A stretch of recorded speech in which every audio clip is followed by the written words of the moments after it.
Binge Audio. Salut, c'est Thomas Rozek.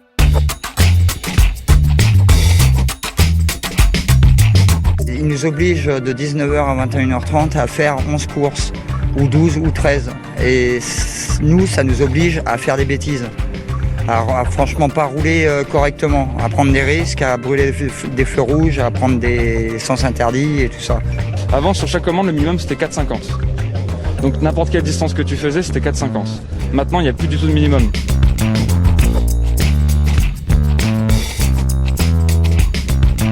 Je m'interroge, qu'est-ce qui fait que, malgré le fait que nous ne soyons pas dupes, que nous sachions très bien, même sans avoir particulièrement enquêté sur le sujet, que celles et ceux qui sont les chevilles ouvrières de la livraison généralisée, qui trimballent jusqu'à nous, en vélo, en scooter ou en camionnette, des repas, des colis en tout genre avec une exigence de rapidité sans cesse renouvelée, que tous ceux-là sont payés au lance-pierre et subissent une précarité organisée de plus en plus violente, malgré notre compréhension de tout ça, qu'est-ce qui fait donc qu'on continue à cliquer, qu'on continue à se dire que ça n'est pas si grave. Certes, il n'y a pas sans doute qu'une seule explication à ce mal très actuel, c'est un peu la flemme, un peu la réduction de notre capacité à attendre, un peu les facilités technologiques, un peu le marketing, mais aussi et surtout peut-être un peu le fait qu'on ne se projette pas, nous les urbains aisés, clients de ces services, dans ce qu'est la réalité du boulot pour ces plateformes. Une réalité qu'un livre vient explorer aujourd'hui et dont on va causer dans notre épisode du jour. Bienvenue dans Programme B.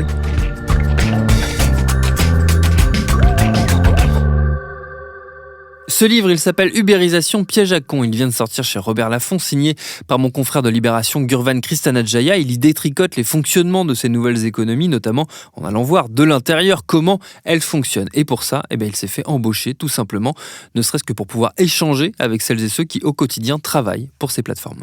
En fait, j'ai déjà essayé d'y aller comme ça, notamment sur les livreurs Amazon. Quand je commence mon enquête, je mets des petits mots sur ma boîte aux lettres pour dire « Bonjour, je suis journaliste, est-ce qu'on peut se parler ?» etc. Et en fait, ça accroche pas du tout. Pareil avec les livreurs Deliveroo ou les livreurs à vélo, je vais souvent les voir, je leur dis je suis journaliste et j'accroche pas. Et en fait, ce que je comprends après, c'est que en tant que journaliste, en fait, on a une posture qui est difficile vis-à-vis de ces personnes. C'est que pour eux, les journalistes, ça reste des éditorialistes de BFM, quoi. Donc ils voient pas trop l'intérêt.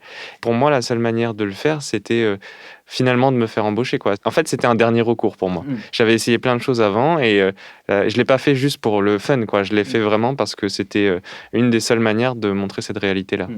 Tu t'es fait embaucher où et dans quelles conditions alors ? Alors, je me suis fait embaucher chez Amazon en tant que livreur. Là, c'était une période d'essai au black par un sous-traitant d'un sous-traitant d'Amazon. Une période d'essai au black parce qu'en fait, il m'a dit il y a trop de turnover, je te fais pas de contrat, si ça te plaît pas, comme ça tu t'en vas. Et j'étais pas payé, bien entendu. Ensuite, j'ai travaillé en tant que livreur Stuart, qui est une filiale de la Poste. Là, c'était un compte sous-loué. Donc, que je sous-louais à quelqu'un qui, lui, avait son propre compte. Et j'ai travaillé aussi pour Cowash, qui est une société qui ubérise les pressings. C'est-à-dire qu'on lave le linge d'autres personnes. On va le chercher chez eux, on le lave chez nous et on le ramène. Quand je fais ma première enquête sur Amazon, le postulat, c'est de dire que pour se faire livrer un colis en 24 heures, c'est que forcément, derrière, il y a quelqu'un qui est sous pression. C'est obligatoire. Mais je ne m'attendais pas à ce que ce soit autant, en fait. À partir de cette première enquête, je tire un fil et je me rends compte qu'effectivement, derrière tout le vernis technologique, l'algorithme, la Startup Nation, enfin tous ces idéaux-là, il y a effectivement une pression qui est énorme, une cadence qui est folle et des conditions qui sont désastreuses, quoi. Des personnes qui ont des accidents, qui retournent travailler avec des plâtres parce qu'ils n'ont pas de protection sociale, qui ne peuvent pas prendre de congés, qui font plus de 12 heures par jour, par exemple pour les chauffeurs Uber, et qui dorment dans la voiture. Enfin, c'est désastreux comme conditions. Dans la discussion avec les gens qui bossent autour de toi, parce que du coup c'était aussi l'idée de travailler, d'aller toi-même bosser là-dedans, c'était pour pouvoir avoir accès à ces gens-là et pouvoir discuter avec eux. Quel regard ils portent ? Est-ce qu'il y a une distance critique par rapport justement à ce qu'ils sont en train de subir, ou est-ce qu'ils subissent trop pour avoir cette distance ? C'est une bonne question. Je dirais qu'il y a deux types de personnes.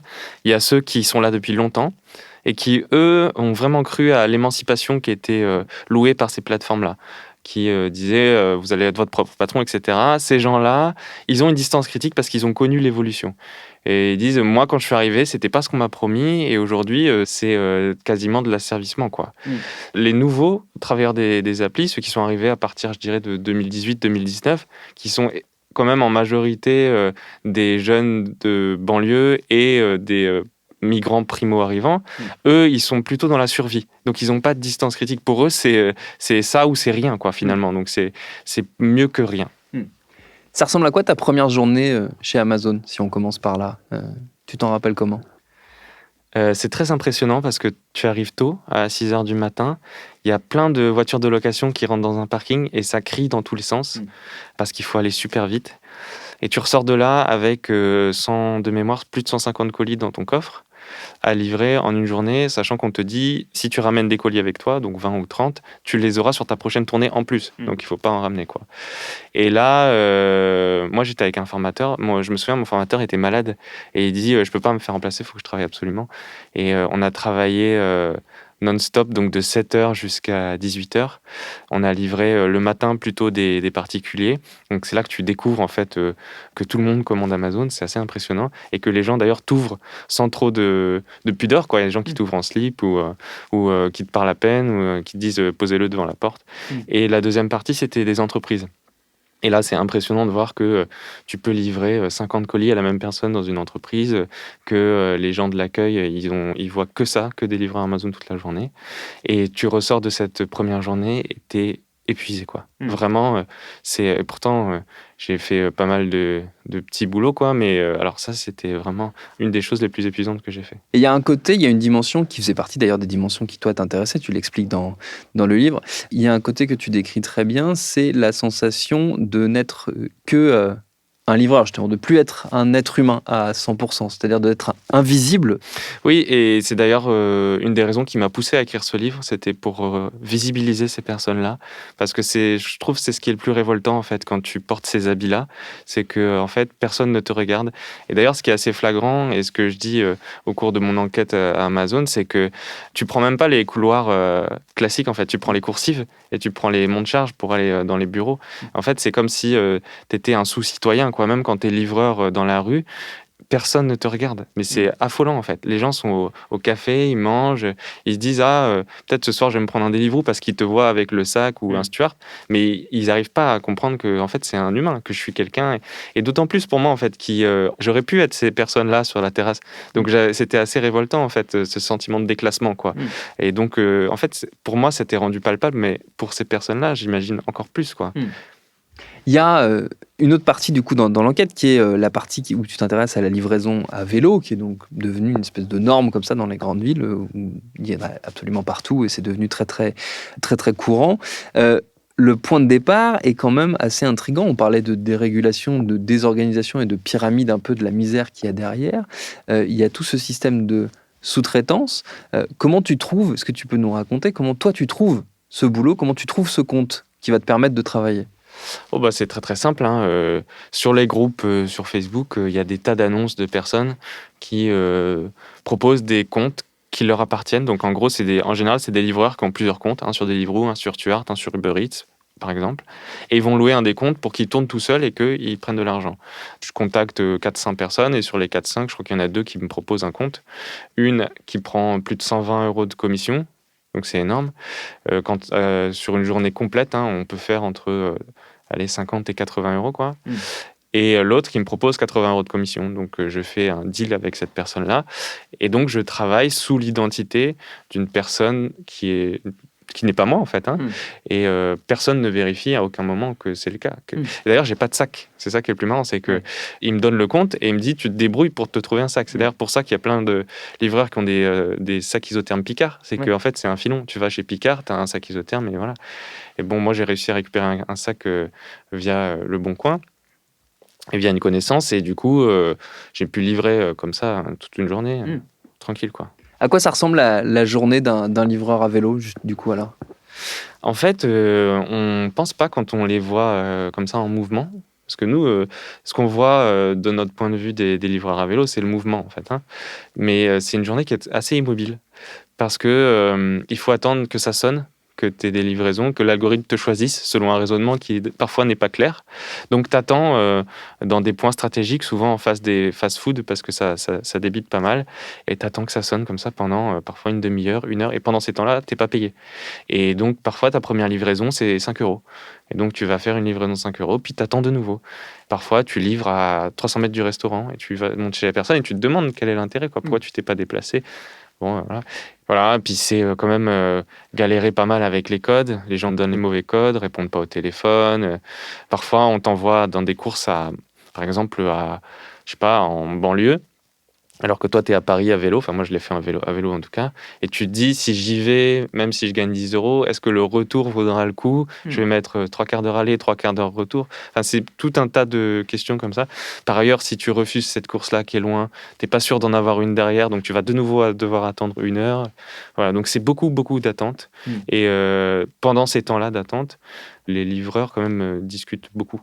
Qu'est-ce qu'ils se disent, du coup ? Ça parle de tout et de rien, comme des collègues, et je pense que c'est quelque part quelque chose qui est assez rassurant, c'est qu'on voit qu'il y a quand même une forme de collectif qui se forme à ce moment-là. Après, en général, les livreurs sont quand même répartis ils se forment par entre guillemets, communauté. Les jeunes de banlieue restent entre eux. Il y a beaucoup de personnes d'Afrique subsaharienne aussi aujourd'hui qui aussi restent entre eux. Et ils parlent peu du boulot, finalement. Et beaucoup de foot, comme on ferait avec des collègues, quoi. Dans l'organisation justement des personnes qui travaillent pour ces plateformes, on voit à quel point c'est presque réfléchi de la part des plateformes, les personnes qu'ils ciblent, les personnes qu'ils visent. C'est-à-dire que dans un premier temps, quand Uber est arrivé, quand c'était du côté des VTC, ils sont très rapidement allés vers les quartiers populaires, vers les jeunes de banlieue qui étaient potentiellement des conducteurs intéressants. Et là, maintenant, on voit que c'est une couche encore plus défavorisée de la population, et notamment beaucoup de personnes en situation irrégulière, en situation de migration, qui se retrouvent à travailler pour ces plateformes, comme s'il y avait une forme d'organisation de ça. Alors, pour les jeunes de banlieue, c'était très clair, en effet, parce que, notamment, en fait, Uber existe un peu sur ce postulat-là, en disant on va donner une émancipation. Aux États-Unis, notamment, ça a beaucoup fonctionné comme ça. Quand ils sont arrivés en France, ils ont reproduit ça, et ils sont allés, par exemple, leur siège, il s'est déplacé du centre de Paris à Aubervilliers. C'est pas un hasard, hein, Seine-Saint-Denis, voilà, un bassin d'emploi énorme. Et puis après, ils ont fait des tournées de bus en bas des tours pour recruter des chauffeurs. Et voilà. Ça, c'était à peu près entre 2015 et 2017, quoi. Et ensuite, effectivement, je pense que ils sont pris dans un piège eux-mêmes, qui est qu'ils sont pas rentables. Et donc, de ce fait, les rémunérations ne font que baisser. Donc, les chauffeurs qui étaient, ou les livreurs qui étaient d'abord intéressés ont fini par disparaître. Et effectivement, aujourd'hui, ils peuvent pas ignorer en fait qu'ils embauchent des personnes, qui font travailler des personnes en situation irrégulière. Maintenant, je pense qu'il y a quand même, c'est ce que j'écris dans le livre. En tout cas, ça m'interroge. Je pense qu'il y a quand même une dépendance des plateformes vis-à-vis de ces personnes-là qui déjà protestent peu et sont quand même une main-d'œuvre qui est essentielle. Quand on voit aujourd'hui dans le confinement le nombre de livreurs qu'il y a dehors, ça a quand même été un bouleversement de société important. Tout le monde se fait livrer parce qu'on peut plus aller au resto. Et ben, il faut de la main-d'œuvre. Et en fait, moi, j'ai pas tenu 2 semaines, quoi, en tant que livreur. Donc, il faut qu'il y ait quand même une notion de survie et de précarité très importante pour dire, je vais quand même me contenter de ce boulot-là où je peux gagner peut-être 0 € en 1 heure. Et voilà. Comment ces entreprises-là gèrent ces aspects négatifs qui sont maintenant très clairement sur la table, notamment le fait qu'il y ait tout un tas de dérives qui se soient mis en place et de dérégulations encore plus violentes que celles qu'eux avaient imaginées. Comment eux justifient ça ? Comment ils se défendent de ça ? En fait, ce qui est pratique au sein de ces plateformes pour eux, c'est que la couche de marketing et de communication est tellement bien conçue qu'ils n'ont même pas besoin de s'en défendre. En fait, aujourd'hui, quand on voit que Uber Eats, par exemple, pour la citer, et sponsorise la Ligue 1, en fait, c'est pas un hasard, c'est qu'à on a associé Uber Eats à du plaisir, à tel point que, du coup, c'est ça aussi qui va invisibiliser les travailleurs. Et donc, en fait, ils ont même pas besoin de s'en défendre. C'est tellement acquis dans le cerveau des gens. Mais même moi, je fais des enquêtes sur le sujet, etc. J'ai des moments de faiblesse, j'ai des moments où je me pose la question, tiens, j'ai pas envie de cuisiner, est-ce que je commanderais pas ? Et c'est quand même fou à quel point ils ont réussi à nous retourner le cerveau, quoi, finalement. Et dans la communication, justement, on voit récemment, alors je sais pas si si c'est une volonté de réhumaniser leur personnel ou pas, mais que les livreurs sont, tu parlais d'Uber Eats, typiquement Uber Eats insiste un peu pour personnaliser un peu les livreurs, ils prennent la parole, c'est eux qui parlent dans des petites vidéos qu'on voit passer et tout ça, il y a un peu ce jeu-là, ils essayent de remettre de l'humain. Est-ce que tu penses que c'est parce qu'ils sentent qu'il y a un truc qui est en train de tourner un peu vinaigre pour eux ? Oui, le vent tourne clairement. Là, ça fait depuis 2019 que ça devient compliqué. Ça s'explique par plusieurs choses. Une, comme on le disait, c'est pas rentable. Deux, il commence à y avoir des syndicats qui se forment, des protestations, des grèves, et pas qu'en France. Partout en Espagne, c'est très, très important. En Angleterre, à Londres, ils ont obtenu plein de choses. Et il y a des recours en justice qui se font aujourd'hui et qui aboutissent. Ils ont été initiés en 2017 et puis ils aboutissent aujourd'hui ils obtiennent des choses en cour de cassation, qui est quand même la plus haute juridiction française.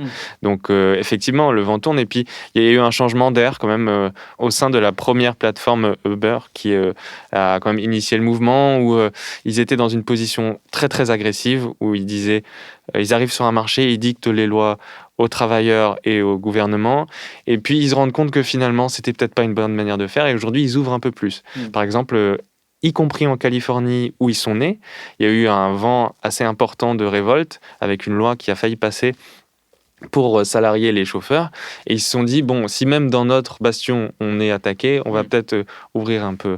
En fait, c'est un peu aussi une notion de survie, parce qu'aujourd'hui, s'ils font pas ça, ça va être très, très compliqué pour eux de survivre, parce que en étant agressifs, ils ne donnent pas d'alternative finalement. C'est soit leur modèle, soit le salariat classique. Et entre les deux, du coup, ils peuvent pas concevoir d'alternative, quoi. Tu as gardé des contacts au sein des livreurs et des gens que tu as fréquentés lors de tes passages de l'autre côté de la barrière. Tu leur as fait lire ton étude, ton essai ? Oui, j'ai fait lire à certains, en tout cas des passages. Comment ils perçoivent eux, ce travail-là, cette réflexion-là sur leur quotidien ? Il y a quand même une forme d'amertume, je dirais, chez ces personnes. C'est-à-dire que quand bien même on fait un travail pour leur donner la parole, etc., ils se disent c'est tellement gros que ce sera pas assez pour faire bouger les choses, en fait.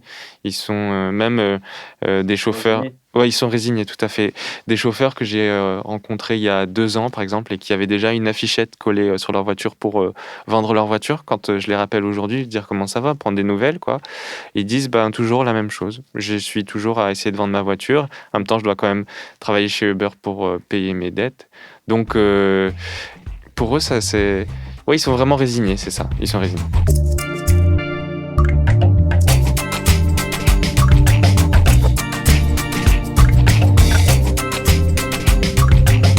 Et le livre de notre invité, je le redis, il s'appelle Ubérisation piège à con. Il est dispo chez Robert Laffont. Merci à Gurvan Kristanajaya pour ses réponses. Programme B, c'est un podcast de Binge Audio préparé par Lauren Bess, réalisé par Mathieu Thévenon. Abonnez-vous sur votre appli de podcast préféré pour ne manquer aucun de nos épisodes. Facebook, Twitter, Instagram pour nous parler. Et à demain pour un nouvel épisode.